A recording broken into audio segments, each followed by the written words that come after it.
ನಮಸ್ತೆ ಎಲ್ಲರಿಗೂ ಅಬಿಸ್ ಕ್ಲಾಸಸ್ಗೆ ಎಲ್ಲರಿಗೂ ಸ್ವಾಗತ. ಇಂದಿನ ದಿನ ಅಂದರೆ 11ನೇ ತಾರೀಕಿನಂದು ಏಕಲವ್ಯ ವಸತಿ ಮಾದರಿ ಶಾಲೆಗಳ ಒಂದು ಆಯ್ಕೆ ಪಟ್ಟಿ ಬಿಡುಗಡೆಗೊಂಡಿದೆ. ಯಾರೆಲ್ಲ ಲಿಸ್ಟನ್ನು ನೋಡಿಲ್ಲ, ನಾನು ಫುಲ್ ವಿಡಿಯೋವನ್ನ ಮೂಲಕ ನಾನು ನಿಮಗೆ ಸ್ಟೆಪ್ ಬೈ ಸ್ಟೆಪ್ ಹೇಗೆ ನೋಡೋದು ಲಿಸ್ಟನ್ನು ಅಂಥೇಳಿ ತಿಳಿಸ್ಕೊಟ್ಟಿದ್ದೀನಿ.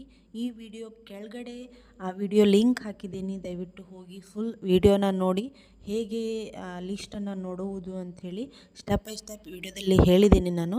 ದಯವಿಟ್ಟು ಹೋಗಿ ವಿಡಿಯೋದನ್ನು ಫುಲ್ ವಿಡಿಯೋ ನೋಡಿ, ನಿಮ್ಗೆ ಕೂಡ ಅರ್ಥ ಆಗುತ್ತೆ, ನಿಮ್ಮ ಮಗು ಕೂಡ ಸೆಲೆಕ್ಟ್ ಆಗಿರಬಹುದು. ಯಾರೆಲ್ಲ ಹೊಸಬ್ರು ನಮ್ಮ ಯೂಟ್ಯೂಬ್ ಚಾನಲ್ ನೋಡ್ತಾ ಇದ್ದೀರಾ, ದಯವಿಟ್ಟು ಸಬ್ಸ್ಕ್ರೈಬ್ ಆಗಿ, ಶೇರ್ ಮಾಡಿ, ಲೈಕ್ ಮಾಡಿ, ಬೆಲ್ ಐಕಾನ್ ಒತ್ತುವ ಮೂಲಕ ಆಲ್ ಅಂತ ಸೆಲೆಕ್ಟ್ ಮಾಡಿದರೆ ನಾವು ಹಾಕೋ ಪ್ರತಿ ವಿಡಿಯೋ ಕೂಡ ನಿಮ್ಗೆ ಮೊದಲು ಬರುತ್ತೆ. ಏನಾದರೂ ಡೌಟ್ಸ್ ಇದ್ದರೆ ಕಮೆಂಟ್ ಮಾಡಿ, ನಾನು ನಿಮಗೆ ಆದಷ್ಟು ಉತ್ತರವನ್ನು ನೀಡುವಂಥ ಪ್ರಯತ್ನವನ್ನು ಮಾಡ್ತೇನೆ. ಈ ವಿಡಿಯೋ ಕೆಳಗಡೆ ಫುಲ್ ವಿಡಿಯೋ ಲಿಂಕ್ ಹಾಕಿದ್ದೀನಿ, ದಯವಿಟ್ಟು ಎಲ್ಲರೂ ಹೋಗಿ ಚೆಕ್ ಮಾಡ್ಕೊಳ್ಳಿ. ಧನ್ಯವಾದಗಳು.